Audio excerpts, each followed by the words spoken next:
Saving Private Ryan wasn't just another war movie. It was a brutal resurrection of memory, a cinematic ambush that dragged audiences onto Omaha Beach and refused to let them breathe. Behind the camera, chaos erupted. Veterans walked out sobbing. Explosions detonated inches from actors who didn't know when they'd go off. Even the sound design was engineered to trigger panic. Today, we're storming the set itself with 20 weird facts about Saving Private Ryan.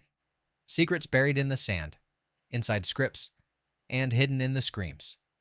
And wait until the bonus fact, a detail so haunting it silenced an entire orchestra. Hold the line. This is going to hit hard. 1.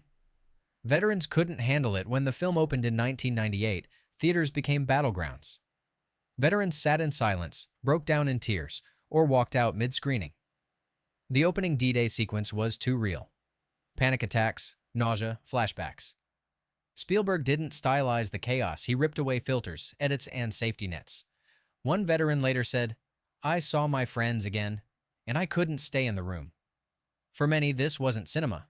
It was reliving trauma they'd buried for 50 years. What audiences didn't know is that Spielberg intended that. He wanted no distance between screen and memory. It wasn't entertainment. It was re-entry into hell. And the emotional carnage proved that he succeeded. 2. Bullets were real. At least in sound, forget fake effects. Sound designers fired actual World War II weapons into sand, water, and metal, capturing their terrifying chaos. Then they wired actors' earpieces with those recordings. Every time a soldier hit the ground, machine guns erupted just behind them. No canned sound, no comfort.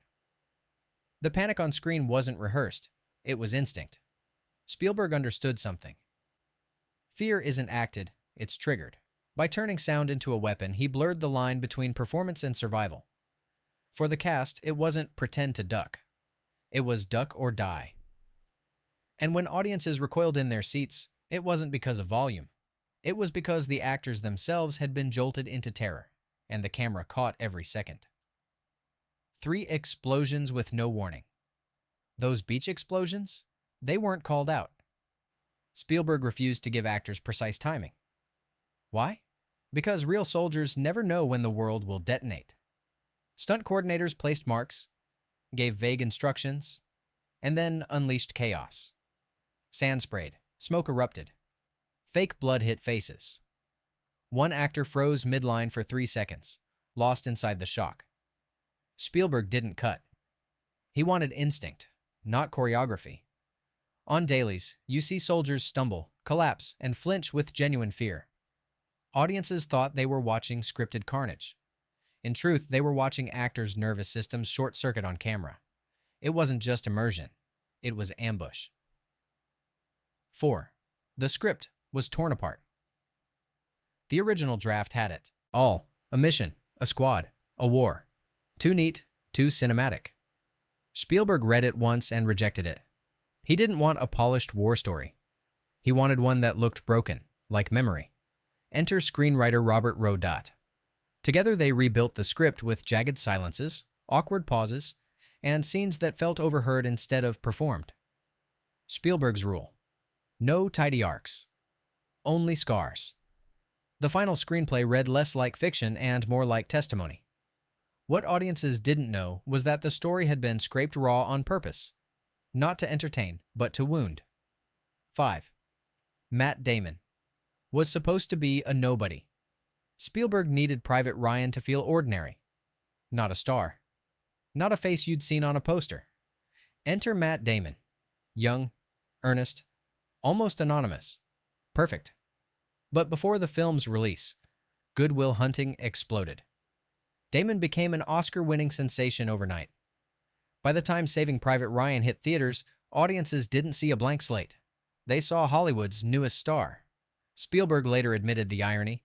He had cast Damon to disappear, but instead, he stood out. Yet that twist added new weight. Captain Miller's sacrifice now carried extra resonance. He wasn't just saving a boy, he was saving someone destined to matter. 6.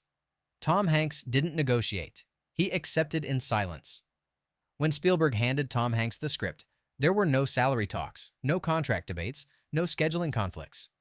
Hanks sat down, read it cover to cover in one sitting, and by the last page, he was in. It wasn't just a role, he later said. It was an honor. That sense of duty never left him. On set, he carried himself like a man with ghosts in his pockets. His Captain Miller wasn't loud or heroic. He was weary, restrained, eaten alive by responsibility. Off-screen, Hanks visited military hospitals, supported veterans, and treated the role like a lifelong promise. He wasn't performing a part. He was carrying a burden, and audiences could feel the weight in every quiet stare. 7. Spielberg discovered Vin Diesel by accident before Fast and Furious, before Groot. Vin Diesel was a struggling waiter who maxed out credit cards to shoot a short film called Multifacial. Spielberg stumbled across it by chance. Diesel's presence was undeniable. Without an audition, Spielberg offered him Private Caparzo. Just minutes of screen time, but enough to etch a haunting memory. Diesel's death scene, delivering a letter to a little girl's father, hit audiences like shrapnel. What they didn't know: Diesel almost never made it to Hollywood.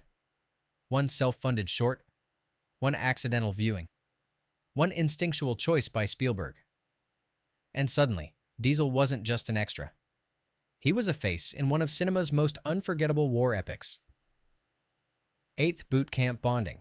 Except for Damon, Spielberg forced the cast into 10 brutal days of military boot camp. Mud, rain, exhaustion, and live drills in full gear. The purpose wasn't just discipline. It was unity. The men learned to move, eat, and suffer as one. But Matt Damon? He was kept out. Deliberately. Spielberg wanted the others to resent him, to feel the distance. By the time Damon arrived on set, the cast had already bonded, already bled. When they looked at him, they weren't thinking brotherhood. They were thinking, why him? Why save this kid? That real bitterness became cinematic truth, fueling the authenticity of every glare, every uneasy silence. 9. Tom Sizemore's daily drug test. Spielberg fought for Tom Sizemore to play Sergeant Horvath. The studio pushed back. Sizemore had a dangerous history with drugs. The solution was brutal. Sizemore would take a test every single day of production. If he failed once, Spielberg would fire him instantly and reshoot every scene. No warnings, no excuses. Sizemore agreed. He stayed clean. And what audiences saw on screen, a weathered soldier holding his line, was mirrored off-screen.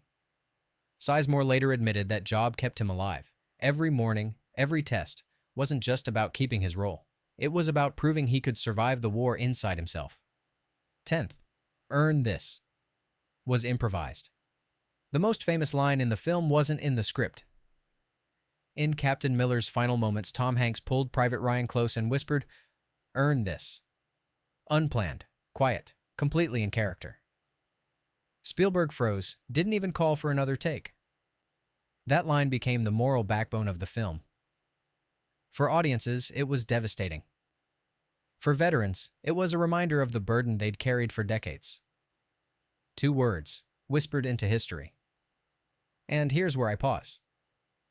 Because if you've made it this far, go ahead and like and subscribe.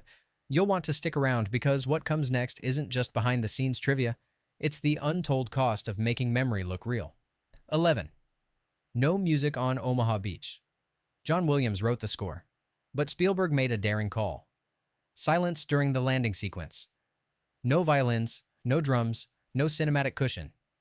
Just waves, bullets, and breath. Spielberg wanted audiences dropped into chaos without a guide. The silence wasn't empty. It was suffocating. When the music finally enters later, it doesn't soothe. It mourns. The contrast makes every note heavier, a reminder that the soundtrack of war is not melody but survival. For 30 minutes, audiences weren't listening to a movie. They were trapped in the soundscape of hell, and Spielberg made sure no orchestra would get in the way of that. 12. Real Higgins boats brought back to life. Those landing craft weren't props. Spielberg tracked down authentic World War II Higgins boats. Rusted, rotting, forgotten. He restored them piece by piece.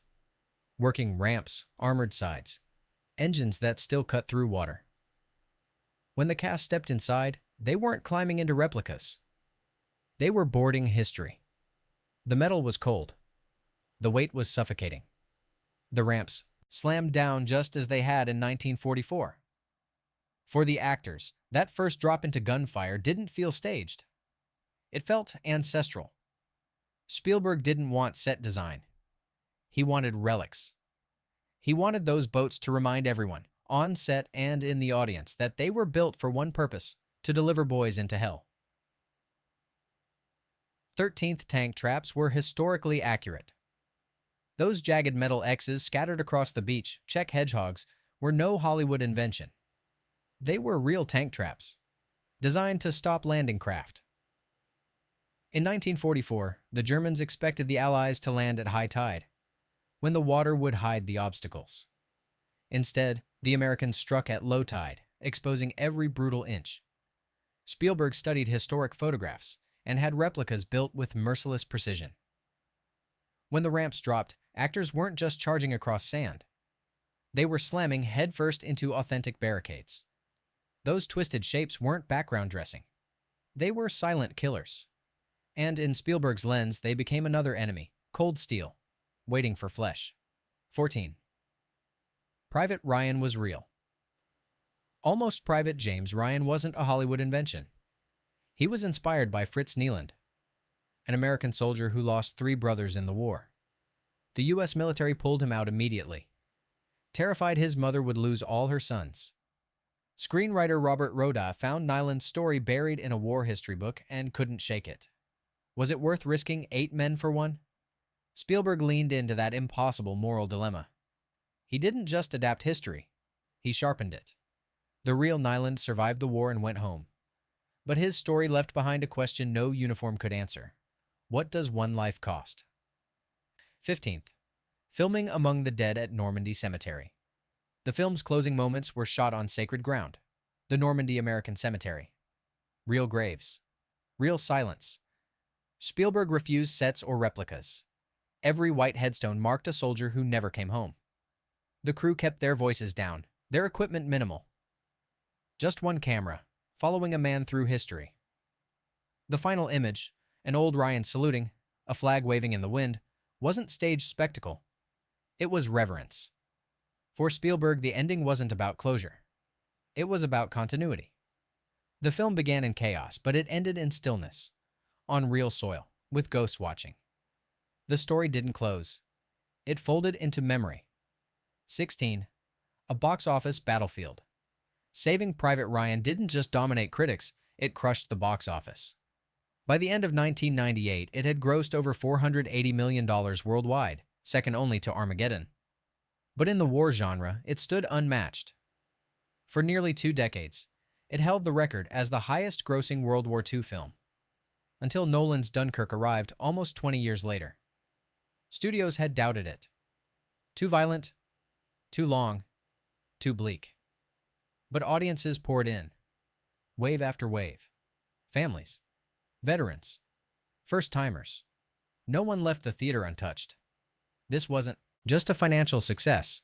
It was cultural artillery, proving that people didn't want their wars sanitized. They wanted them remembered. 17. Spielberg refused to take a salary. Directors often take multi-million-dollar deals. Spielberg didn't take a cent. From the beginning, he told the studio he wouldn't accept what he called blood money. No salary. No back-end profits. Instead, he redirected earnings quietly to veterans' foundations. No headlines. No speeches. Just silent respect. Spielberg saw the film not as entertainment but as tribute. He was borrowing the memories of men who bled and died on those beaches. He couldn't profit from that. What audiences didn't know was that one of Hollywood's most powerful directors walked away from millions just to make sure the story carried dignity, not a price tag. 18. Used as PTSD training material. After the film's release, the U.S. Department of Defense began using Saving Private Ryan in PTSD training, not for soldiers, but for therapists. Younger doctors had no frame of reference for what older veterans had endured. Spielberg's beach sequence gave them one. It wasn't therapy, but it was a bridge. The sheer sensory overload, the screaming, the smoke, the disorientation, was so authentic that it became an educational tool. For decades, trauma had been dismissed, misunderstood, minimized. Suddenly, a film cracked open that door. To treat it, they first had to believe it. Spielberg didn't just make a movie, he gave medicine a mirror. 19th veterans finally spoke. After decades of silence for 50 years, many World War II veterans never spoke of Omaha Beach. Not to their families, not to their doctors, not even to themselves. Then Saving Private Ryan arrived. The Department of Veterans Affairs reported a spike in counseling requests from World War II vets, some in their 70s and 80s. They saw themselves on screen and finally found words. Spielberg hadn't expected it. But the film broke open sealed memories.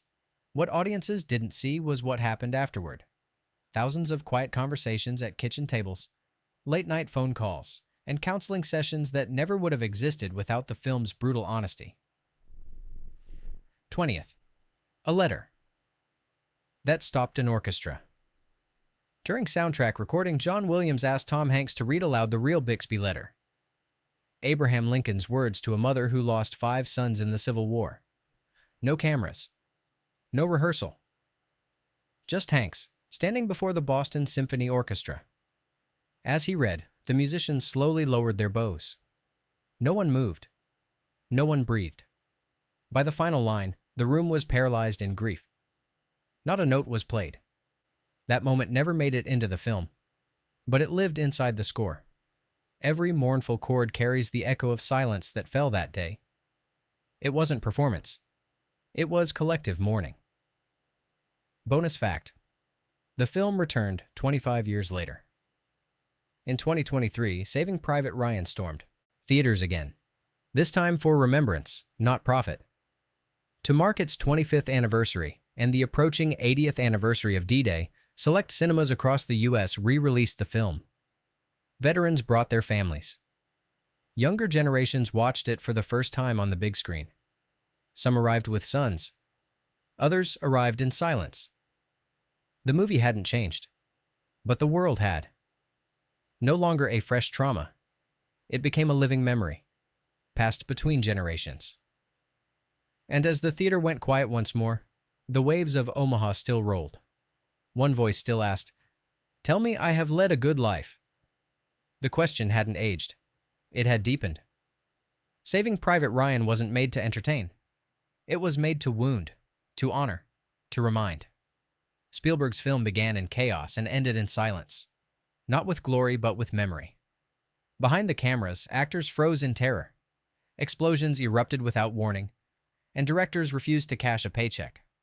On screen, history was reborn in mud and fire. Off screen, it opened wounds veterans had carried for decades. So what do we owe the ones who never came home? Spielberg's answer was simple. We owe them truth. If this story stayed with you, honor it, share it, and carry it forward.